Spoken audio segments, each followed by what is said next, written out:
Hello ka Brightside, may Japan visa ka pa sa passport mo pero nasira ito, napunit, nadikitan, or nabasa.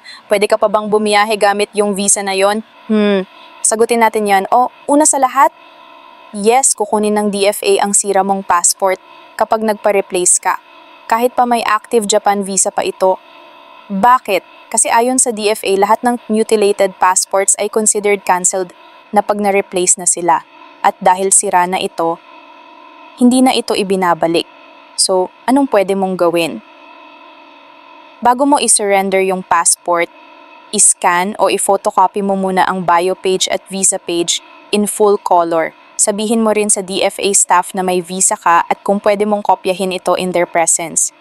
Paano kung Japan ME visa ang nasa lumang passport mo, may chance pa rin na tanggapin ito ng Japan Immigration. Kung readable pa ang visa, dala mo ang bagong passport at may clear photocopy ka ng visa.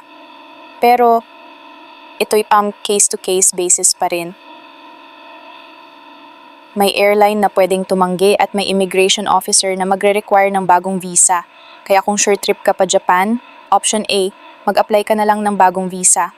Option B, i-present mo pareho, ang old passport na may visa plus ang bagong passport. Pero maghanda sa tanong ha? Bottom line, yes, kukunin ng DFA ang sira mong passport at kasama na ron ang visa. Kaya, iscan mo agad bago ang appointment at kung critical ang biyahe mo, mag-reapply ka na lang ng visa para iwas abala. Ako si Miss Brightside, yung chismosang may purpose. Gusto mo pa ng ganitong passport chika? Hit follow.